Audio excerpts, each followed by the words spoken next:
Alhamdulillahirabbil alamin. Nahmaduhu wa nasta'inuhu wa nastaghfiruh. Asyhadu an la ilaha illallah wahdahu la syarikalah wa asyhadu anna Muhammadan abduhu wa rasuluh. Allahumma shalli wa sallim wa barik ala sayyidina wa habibina wa maulana Muhammadin wa ala alihi wa sahbihi wa man tabi'ahu ila yaumiddin. Radina billahi rabba wa bi Muhammadin nabiyya wa bil islami dina. Rabbi syrah li sadri wa yassir li amri wahlul 'uqdatan min lisani yafqahu qawli. Teman-teman yang setia mengikuti kajian rutin kita Rabu malam. Terakhir kali beberapa pekan yang lalu, berapa pekan sih? 2 pekan ya? 2 Rabu yang lalu kita membahas tentang keajaiban doa. Dan waktu itu kita mengangkat kisah Nabi Musa alaihissalam yang disebutkan di dalam surat Al-Qasas. Malam ini kita akan lanjutkan karena waktu itu kalau nggak salah kita baru saja membuka dengan cerita Musa di usia remaja atau Musa di usia muda. Sebagaimana yang kita tahu bahwa kisah para nabi yang paling banyak diangkat oleh Al-Quran di banyak surat dalam jumlah ayat yang panjang-panjang, salah satunya adalah Nabi Musa alaihissalam. Bahkan bisa dibilang mungkin selain Rasulullah SAW, Nabi Musa ini adalah kisah terpanjang di antara kisah-kisah Nabi yang disebutkan di dalam Al-Quran. Bahkan lebih panjang daripada kisah Nabi Ibrahim alaihissalam. Lebih panjang daripada kisah Nabi Adam alaihissalam. Nih nabi-nabi yang kisahnya panjang di Al-Quran. Ibrahim, Adam, Zakaria, Yusuf alaihissalam. Kalau Yusuf dikhususkan di satu surat, tapi kalau Nabi Musa alaihissalam disebutkan di banyak surat. Dengan periode atau episode yang berbeda-beda. Misalnya disebutin di dalam surat Al-Baqarah itu episode Nabi Musa setelah revolusi. Episode Nabi Musa setelah mengalahkan atau setelah era Fir'aun ketika beliau selamat bersama Bani Israel ke Palestina. Kemudian nanti di dalam surat Toha dikisahkan episode Nabi Musa ketika beliau awal sekali diperintahkan untuk berdakwah. Bisa dibilang kayak wahyu pertama Nabi Musa itu mirip dengan wahyu pertama Nabi Muhammad SAW. Sama-sama mendapatkan wahyu dalam bahasa yang jelas di suatu tempat yang tinggi. Kalau Nabi Muhammad di Jabal Nur, Gua Hira. Kalau Nabi Musa di Jabal Tursaina atau di Mesir. Di sebuah lembah namanya Bilwadil Muqaddasati Tua, di sebuah lembah yang bernama Lembah Tua.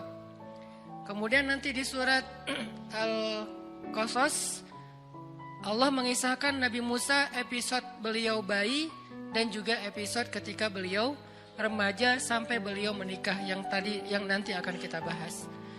Selain di antara 3 surat yang panjang ini mengisahkan Nabi Musa, Allah juga menyelipkan adegan-adegan kecil tentang Nabi Musa di surat-surat yang lain.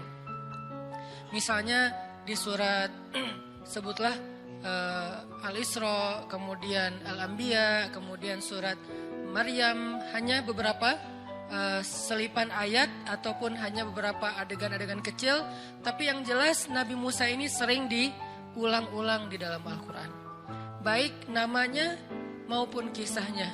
Dan kisah tentang Nabi Musa bukan hanya kisah tentang beliau dan Harun, tapi juga kisah nanti ada adegan penyihir Fir'aun, ada adegan Qarun, ada adegan Masyitah, ada banyak adegan-adegan termasuk Bani Israel, ada adegan Bani Israel versi Samiri, ada adegan Nabi Musa dengan muridnya di Al-Kahfi ketemu dengan guru beliau Khadar atau orang Indonesia nyebutnya Khidir.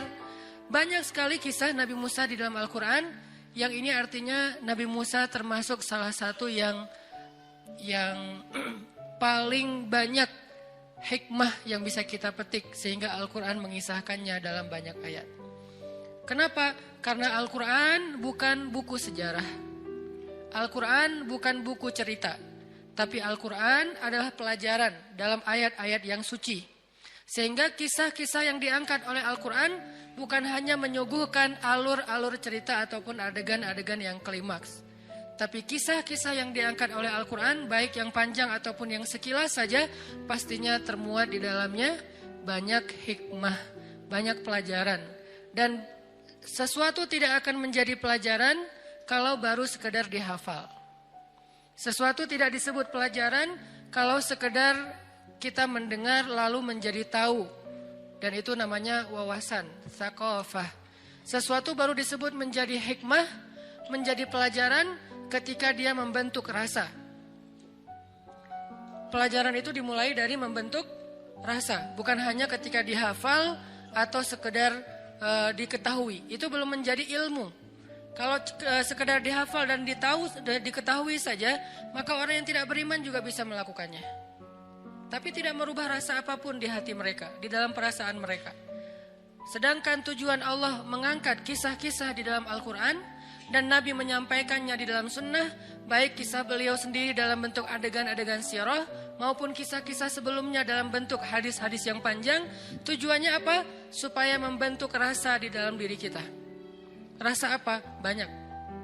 Dan semua perasaan ini termasuk di antara tanda-tanda iman.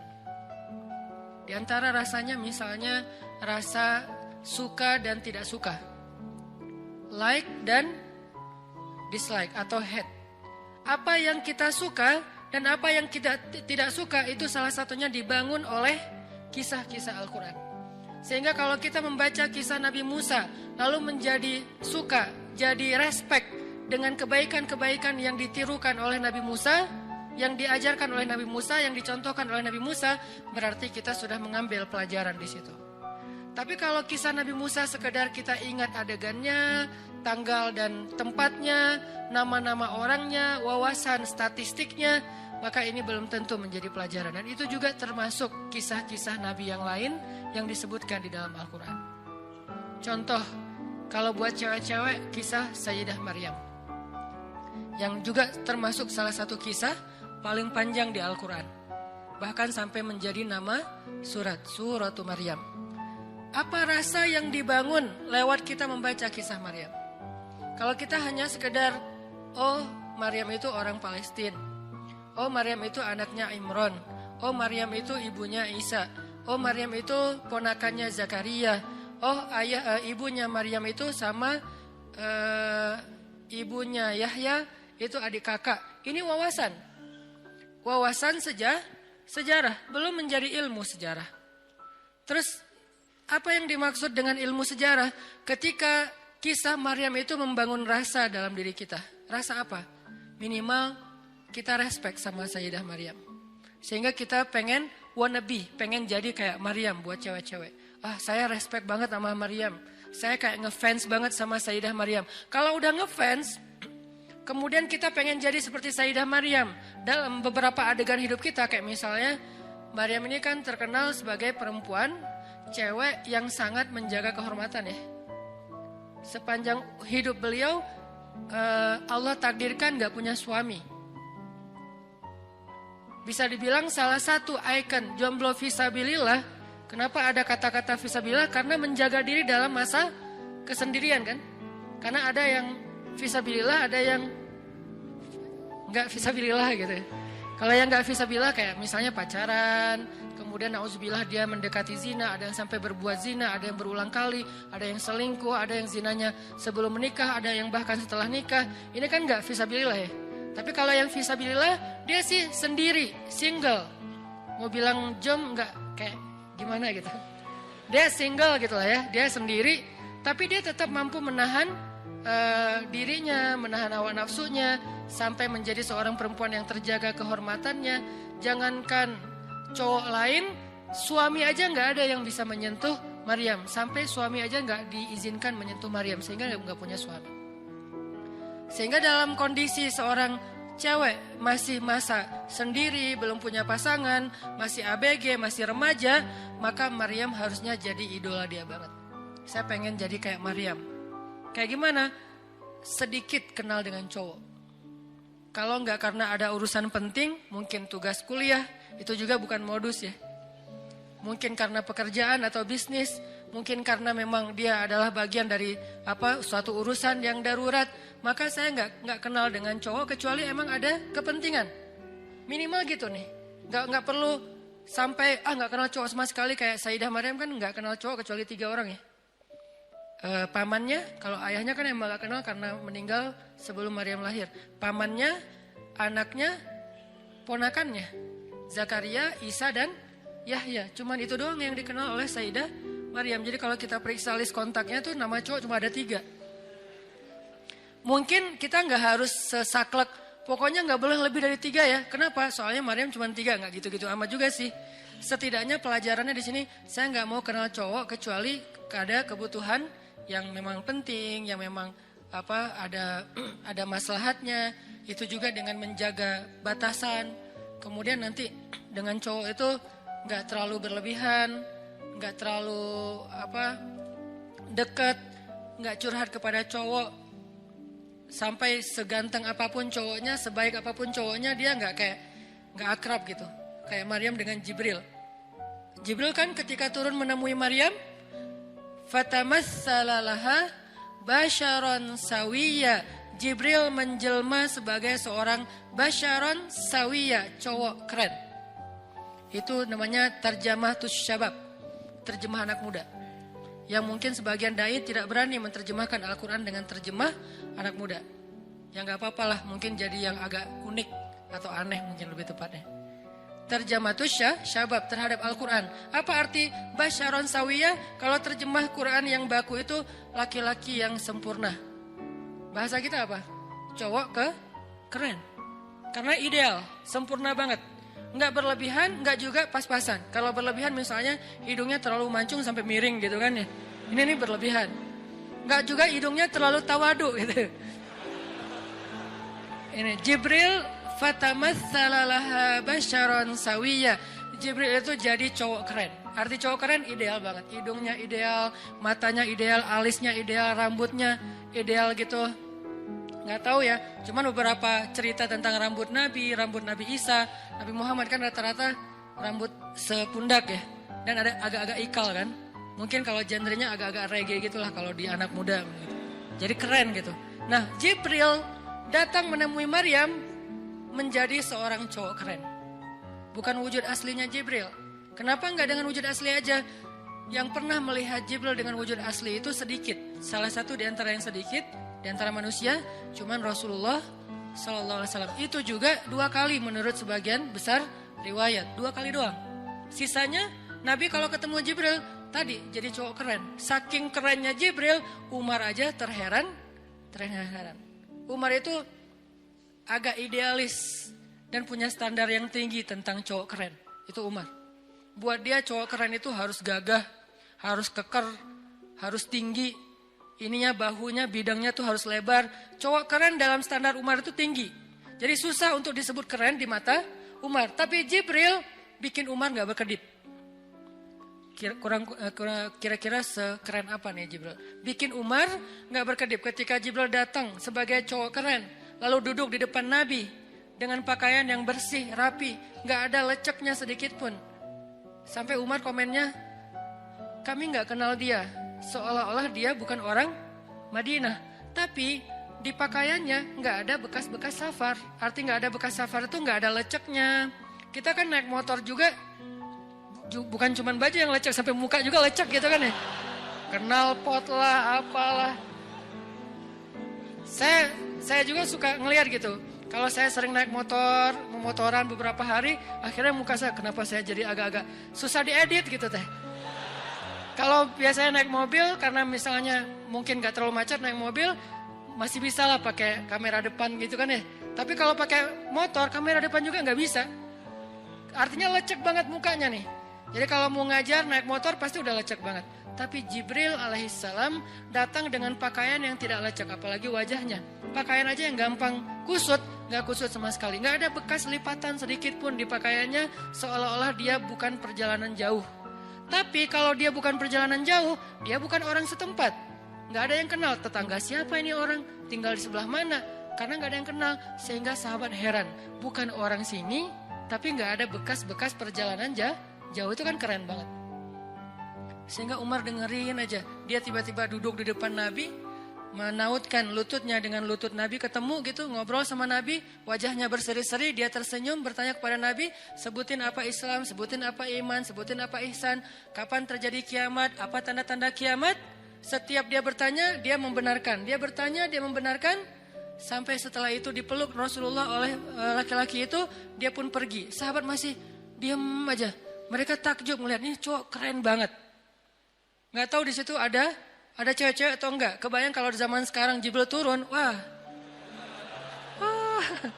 bisa pingsan. Yusuf aja bisa pingsan, apalagi Jibril. Karena Yusuf gantengnya ganteng-ganteng Nabi. Kalau Jibril ganteng-ganteng malaikat. Kebayang nggak tuh gimana gantengnya? Nah, cowok sekeren Jibril datang ke dalam sebuah mihrab. Maryam lagi sendiri di situ, ABG, usia sekitar 20-an tahun. Artinya anak remaja banget, lagi semangatnya, lagi kalau zaman sekarang tuh lagi pengen kenal lebih banyak orang, lagi pengen cari ekspresi dirinya kayak gimana, lagi pengen diakui. Usia 20-an tahun, dia lagi duduk sendiri di sebuah kamar, tempat dia beribadah, tiba-tiba datang cowok kerennya keren malaikat, bukan keren para nabi lagi. Jibril alaihissalam. Dan Allah yang bilang keren. Allah kan juga, kalau standar Allah lebih tinggi lagi dong. Standar Umar aja udah tinggi, apalagi standar Allah. Allah gak akan bilang keren kalau gak benar-benar keren. Allah sendiri mengatakan, basyaron sawiyan. Laki-laki yang sawiyan itu artinya ideal. Semuanya pas. Gak ada yang lebih, gak ada yang kurang. Keritingnya gak keriting-keriting amat, sampai lalat aja nyasar misalnya. Enggak juga lurus-lurus amat sampai jadi perosotan, enggak juga. Jadi artinya benar-benar ideal, sawiyan, pas gitu. Putihnya pas, enggak sampai terlalu putih jadi agak diragukannya cowok apa cewek ya gitu kan ya. Ini pas banget, putihnya putih maco gitu. Tapi enggak terlalu dark juga gitu. Enggak terlalu doff lah. Ini nih cowok paling ideal. Nggak bisa dibayangin pastinya. Tapi yang penting Allah bilang ideal berarti udah ideal. Basyaron sawiyan berarti keren banget. Ketika ketemu Maryam sebagai wujud seorang laki-laki cowok yang keren banget. Maryam membuka matanya ngelihat ada cowok di depannya. Apa kalimat yang keluar dari lisan Maryam? Spontan. Bukan kayak pencitraan ya. A'udzubillah. Enggak gitu. Ini benar-benar spontan. A'udzubirrahman. A'udzubirrahman. Bahasa lain dari a'udzubirrahman itu a'udzubillah. Aku berlindung kepada Allah. Jadi ngelihat cowok sekeren Jibril aja berlindung kepada Allah. Kita belum juga seperti Jibril, bahkan belum seperti Nabi Muhammad, belum seperti Nabi Yusuf. Biasa banget lah. Udah nggak ada perlindungan gitu. Udah hilang semua perlindungan. Ini artinya berarti kalau kita membaca kisah Maryam dan mau mengambil pelajaran, bangun rasa itu. Rasa apa? Rasa pertama ngefans sama Maryam kalau buat cewek nih. Kedua, pengen jadi seperti Maryam. Ketiga, mulai tertarik dengan kebaikan-kebaikan yang dilakukan Maryam. Kayak misalnya ahli zikir, senang itikaf, menjaga pandangan, menjaga ucapan, menjaga hubungan interaksi dengan lawan jenis. Ini berarti kisah Maryam udah jadi ilmu buat kita karena udah membangun rasa. Tapi kalau kisah Maryam kita cuma hafal surat Ali Imran, kita hafal surat Maryam, kita hafal surat-surat tentang kisah Sayyidah Maryam di tempat yang lain, berarti kita belum menjadikan itu sebagai ilmu, baru sekedar menjadi wawasan. Makanya teman-teman, kalau kita mau mengambil ilmu atau hikmah dari kisah para solihin yang ada di dalam Al-Quran, cobalah jadikan apa yang kita baca, apa yang kita dengar, apa yang kita renungkan dari kisah-kisah itu menjadi rasa di dalam hati. Udah berasa belum? Rasa apa Ustadz? Tadi, minimal banget rasa respect ataupun ngefans sama tokoh-tokoh solih yang ada.